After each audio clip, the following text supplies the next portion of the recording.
In the hushed corridors of academia, where whispers of the past linger like shadows, a tale has long been buried beneath layers of skepticism and intrigue. It begins not with the clamor of discovery, but rather in the quiet corners of forgotten archives, where dusty tomes and yellowed manuscripts hold secrets that could reshape our understanding of human history. The narrative of giant skeletons, remnants of a time when colossal beings roamed the earth, is one steeped in mystery, controversy, and the tantalizing possibility of truths hidden from the public eye. The story starts in a small town nestled in the Appalachian Mountains, where the landscape is draped in a thick veil of mist, and the air is heavy with the weight of ancient legends. Local folklore speaks of giants, tall, imposing figures who once inhabited the land, leaving behind their enormous bones as testament to their existence.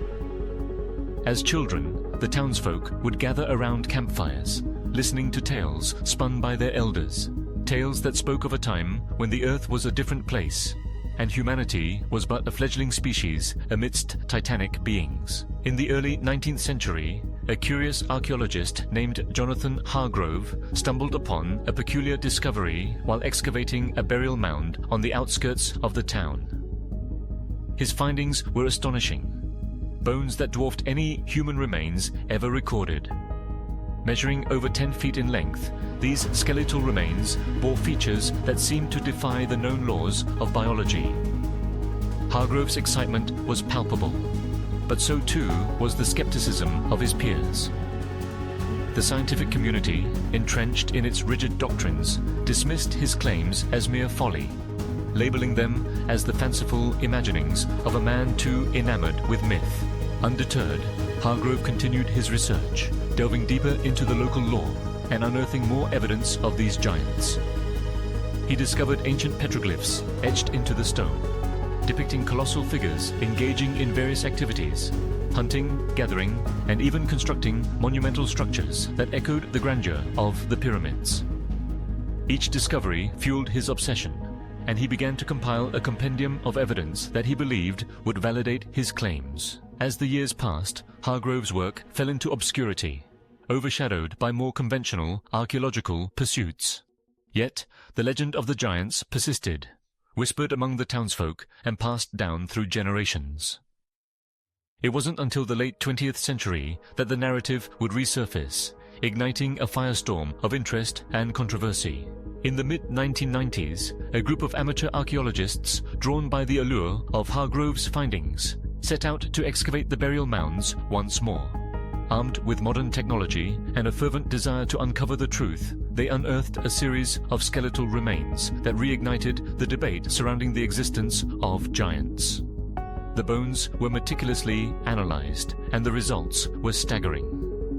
They exhibited characteristics of both human and non-human ancestry, suggesting that these beings were not merely myths, but rather a distinct species that had somehow coexisted with early humans. News of the discovery spread like wildfire, capturing the imagination of the public and attracting the attention of scientists, historians, and conspiracy theorists alike. Documentaries were produced, books were written, and the internet buzzed with theories that ranged from the plausible to the absurd. Some posited that these giants were the remnants of a lost civilization, while others suggested that they were the result of genetic mutations or even extraterrestrial intervention. The narrative spun out of control, and soon the original findings were overshadowed by sensationalism. Yet, amidst the chaos, a few voices emerged, advocating for a more measured approach to the discovery. Among them was Dr. Eliza Monroe, a paleontologist who had dedicated her life to studying human evolution. She approached the findings with caution, acknowledging the significance of the skeletons, but urging her colleagues to avoid jumping to conclusions. Eliza believed that the truth lay not in sensational headlines, but in rigorous scientific inquiry. As she delved into the research, Eliza discovered that the giants were not isolated to the Appalachian region. Similar skeletal remains had been reported in various parts of the world, from the deserts of the American Southwest to the lush valleys of Europe. Each discovery added a piece to the puzzle, suggesting that these beings were part of a larger narrative that spanned across cultures and continents. The implications were profound. If these giants existed, what did it mean for our understanding of human history? Eliza's journey took her to remote locations, where she collaborated with local historians and archaeologists. Together they pieced together accounts from indigenous tribes who spoke of their ancestors coexisting with these giants, sharing the land and its resources. The stories were rich and varied, painting a picture of a world where humans and giants navigated the complexities of survival together. Some tribes revered the giants as protectors, while others feared their immense power, leading to conflicts that echoed through time. As Eliza continued her research, she faced mounting pressure from both the scientific community and the media. Skeptics questioned her motives, accusing her of perpetuating myths for personal gain. Others, drawn by the allure of the giants, sought to exploit the narrative, turning it into a spectacle rather than a serious inquiry. Eliza remained steadfast, determined to uncover the truth, no matter how uncomfortable it might be. Her breakthrough came when she was invited to present her findings at an international conference on human evolution. As she stood before a room filled with esteemed colleagues, she unveiled a comprehensive analysis of the skeletal remains, juxtaposing them with genetic data that hinted at a shared ancestry between humans and these giants. The audience was captivated, and for the first time, the narrative shifted from skepticism to intrigue. Eliza proposed a radical idea. What if these giants were not mere remnants of a forgotten past, but rather a key to understanding our own evolution? She argued that their existence challenged the linear narrative of human development, suggesting that multiple hominin species may have coexisted and interacted in ways previously unimagined. The implications were staggering, and the room buzzed with excitement as colleagues began to engage in fervent discussions. However, not everyone was convinced. A faction of scientists, entrenched in their beliefs, dismissed Eliza's findings as pseudoscience, clinging to the notion that the giants were nothing more than myth. The divide within the scientific community deepened, and Eliza found herself at the center of a storm, fighting not only for her research, but for the very notion of what constituted truth in the realm of history. Amidst the turmoil, Eliza received a cryptic message from an anonymous source claiming to possess evidence that could either validate or debunk her research. Intrigued yet cautious, she arranged a meeting in a secluded location, away from prying eyes. As she arrived, she was greeted by a figure cloaked in shadows, their face obscured. The air was thick with tension as the figure handed her a worn, leather-bound journal, its pages filled with meticulous notes and sketches of the giant skeletons. The journal belonged to Jonathan Hargrove, the long-forgotten archaeologist whose work had been dismissed decades earlier. Within its pages lay a treasure trove of information, detailed accounts of his excavations, photographs of the bones, and correspondence with other researchers who had encountered similar findings. Eliza felt a surge of excitement as she realized that Hargrove's work had been far more significant than anyone had acknowledged. As she pored over the journal, Eliza uncovered a series of maps that pinpointed locations of other giant skeletons, many of which had been lost to time. The implications were staggering. If Hargrove's findings could be corroborated, it would not only validate her research, but also challenge the very foundations of human history. She knew she had to act quickly. With renewed vigor, Eliza assembled a team of researchers and set out on an expedition to revisit the sites mentioned in Hargrove's journal. Each location unveiled more evidence of the giants, bones, artifacts, and even ancient structures that hinted at a sophisticated civilization. The team worked tirelessly, documenting their findings and collecting data that would support their claims. As their research gained momentum, the public's interest surged once more. Documentaries were produced, and social media platforms buzzed with discussions about the potential implications of the giants' existence. The narrative had shifted. No longer were they mere myths, but rather a tantalizing glimpse into a forgotten chapter of history. However, with fame came scrutiny.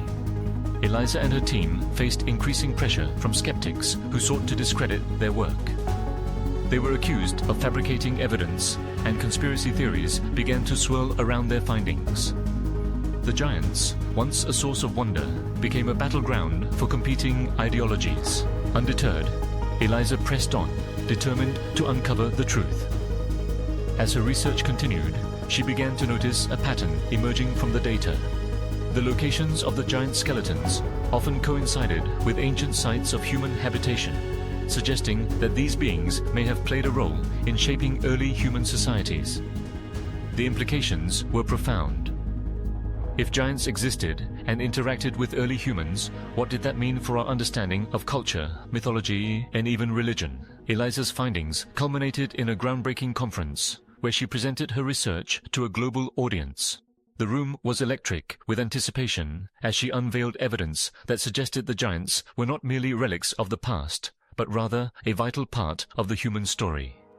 She argued that their existence challenged the notion of a singular narrative of evolution, opening the door to a more complex understanding of our shared history. As she concluded her presentation, the audience erupted in applause, but not everyone was convinced. A prominent skeptic took the stage, armed with counter-arguments and a determination to debunk Eliza's claims. The ensuing debate was fierce, with both sides presenting compelling evidence and passionate arguments. The discourse illuminated the rift within the scientific community, highlighting the struggle between established beliefs and emerging ideas. In the weeks that followed, Eliza found herself at the center of a media frenzy. Interviews, debates, and discussions filled her days as she navigated the complexities of public perception. The giants had become a cultural phenomenon, inspiring artists, writers, and filmmakers to explore the implications of their existence.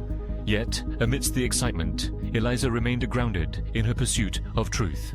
As she continued her research, she stumbled upon a hidden archive containing ancient texts that referenced giants in various cultures. From the biblical Nephilim to the giants of Norse mythology, these texts suggested a shared narrative that transcended geographical boundaries. Eliza realized that the giants were not merely a local phenomenon, but rather a global archetype woven into the fabric of human storytelling. The more she uncovered, the more she understood that the giants represented a collective memory of humanity, a symbol of our fears, aspirations, and the mysteries of existence. They embodied the struggle between the known and the unknown, challenging our perceptions of reality and the limits of our understanding. As Eliza delved deeper into the research, she began to see parallels between the giants and contemporary issues facing humanity. The giants, in their enormity, became a metaphor for the challenges we face today: climate change, social inequality, and the quest for identity in an increasingly complex world. They served as a reminder that history is not a linear progression, but a tapestry of interconnected stories, each thread contributing to the whole. In the final stages of her research, Eliza organized a symposium, inviting scholars, artists, and thinkers from diverse fields to explore the implications of the giants' existence. The gathering was a melting pot of ideas, where discussions flowed freely and new perspectives emerged. As the symposium unfolded, it became clear that the giants were not merely relics of the past, but rather a catalyst for reimagining our future. In the end, Eliza's work transcended the realm of archaeology. It became a movement, inspiring a new generation of researchers and storytellers to explore the complexities of history and the human experience. The giants, once relegated to the annals of myth, now stood as a testament to the power of inquiry, curiosity, and the relentless pursuit of truth. As the dust settled and the echoes of the symposium faded, Eliza realized that the journey was far from over.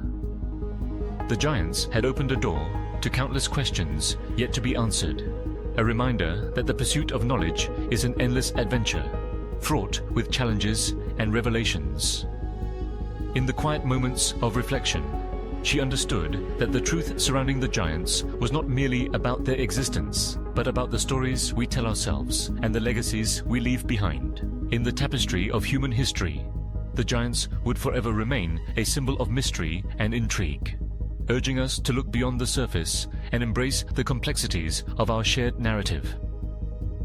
Their bones, hidden from history, now served as a bridge to understanding our past, illuminating the paths that connect us all.